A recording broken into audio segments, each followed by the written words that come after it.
Assalamu alaikum. Hello everyone. I'm here again with my next video. So today we are going to talk about organelle, which falls under the endomembrane system. ये organelle तीन type से काम करता है.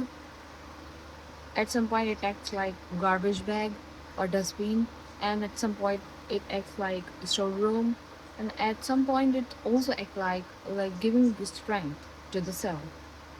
It mostly found in the fungi in plant cells, and also some protist and animal cells. The name is vacuole. Vacuoles.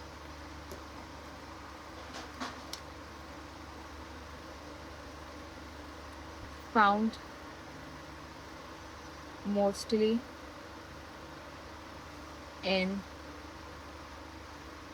plant, fungi,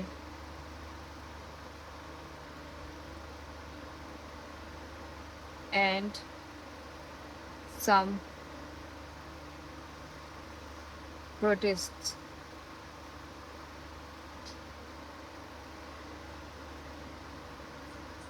Covered by a membrane.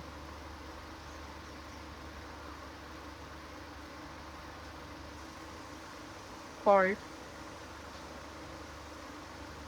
tonoplast.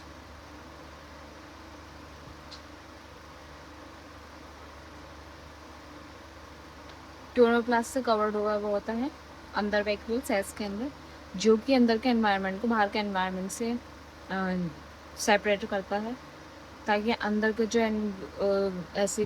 Acidic medium है वो बाहर ना जा सके.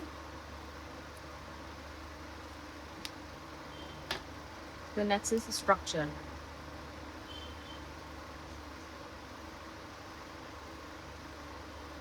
अगर स्ट्रक्चर की बात करें तो वैक्यूल एक तरीके से इसको एम्प्टी कहा जाता है. तो स्ट्रक्चर जो होता है वो हॉलो होता है अंदर से.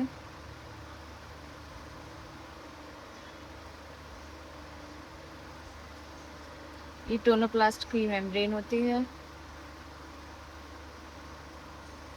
ये वैक्यूल है.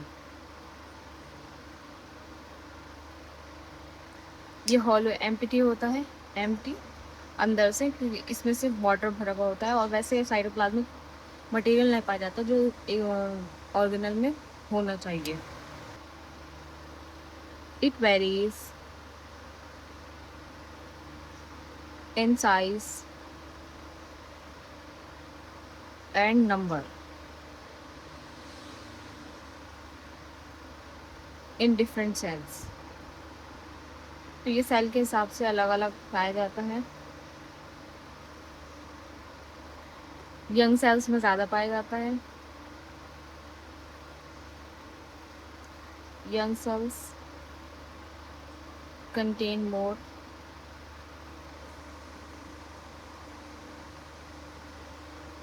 एंड ओल्ड सेल्स में सारे जो बहुत सारे होते हैं वो मिलकर एक बड़ा वैक्यूल बनाते हैं, जिसे सेंट्रल वैक्यूल कहा जाता है. Contain central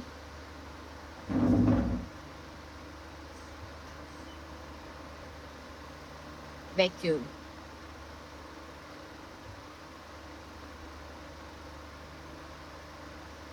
which occupy 90% of space. 90% space गिरता है. जो सेंट्रल वैक्यूल, जो छोटे छोटे वैक्यूल्स होते हैं यंग सेल्स में, वो ओल्ड सेल्स में जब एज सेल मैच्योर होने लगती है तो उसमें जो छोटे छोटे वैक्यूल्स होते हैं तो वो आपस में जुड़ के एक सेंट्रल वैक्यूल बनाते हैं जो 90% स्पेस घेरता है अंदर के सेल्स में, सेल के साइटोप्लाज्मिक स्पेस में. And we are going to talk about the functions. Functions जैसे मैंने बताया ये तीन तरीके से अलग अलग टाइम पे तीन तरीके से काम करता है. पहला स्टोर रूम।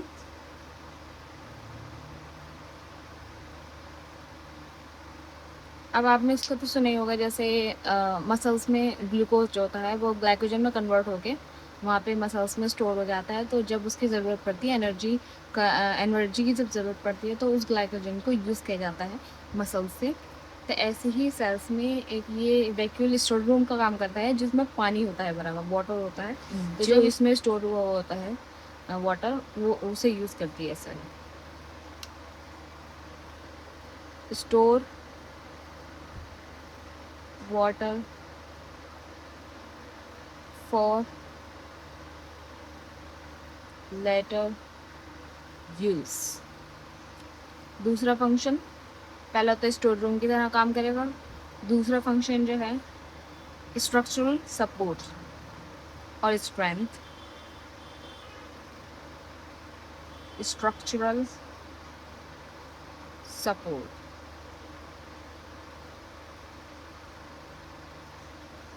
स्ट्रक्चरल सपोर्ट कैसे करता है?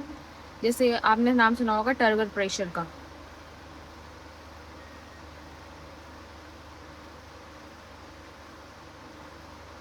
जैसे मैंने बताया स्टोर रूम, इसमें वाटर स्टोर हुआ होता है। तो वाटर जब ज़्यादा तादाद में बिल्कुल भरा हुआ होता है वैक्यूम, तो वो बहुत सॉलिड हो जाता है। तो सॉलिड वो सेल वॉल के अगेंस्ट प्रेशर डालता है।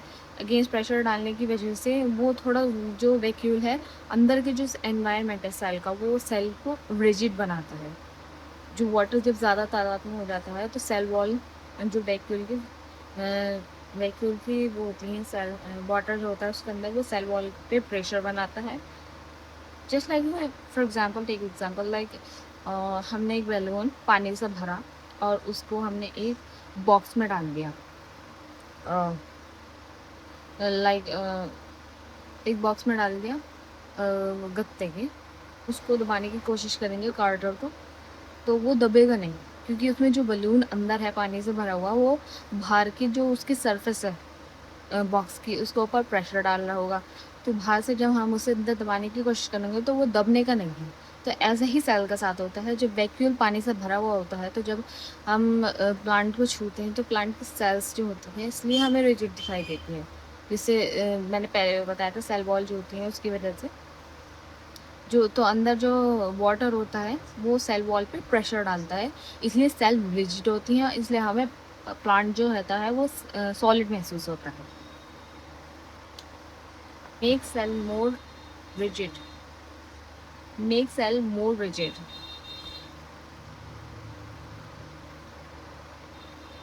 तो ये दो हो गए। तीसरा है डस्टबिन और गार्बेज बैग और एक्सक्रीटरी मैकेनिज्म।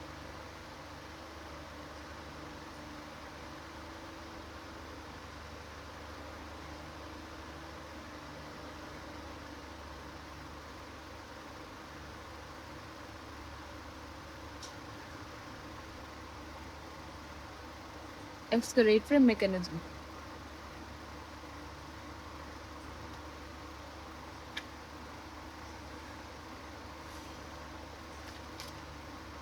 तो ये रिसाइकिल करते हैं, रिसाइकलिंग। बाहर से जो मैक्रो मॉलिक्यूल्स अंदर आते हैं, ये उनको डाइजेस्ट करके छोटे माइक्रो मॉलिक्यूल्स में तोड़ के बाहर भेजते हैं रिसाइकल और यूज़ होने के लिए।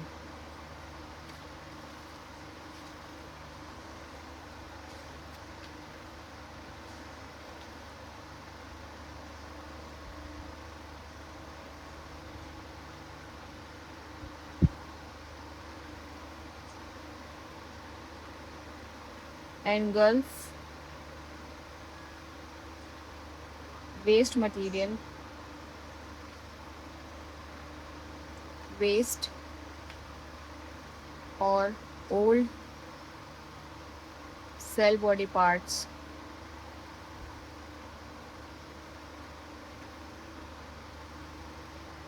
for recycling।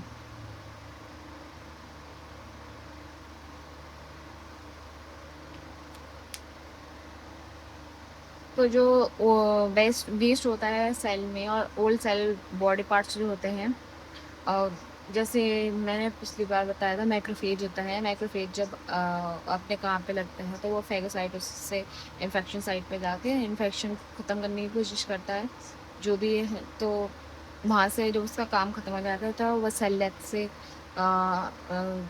डिग्रेड हो जाता है मैक्रोफेज। तो उसके जो बॉडी पार्ट्स बचते हैं तो वो वैक्यूल में जाते हैं। Thank you for watching this video. पढ़ते रहें, आगे बढ़ते रहें।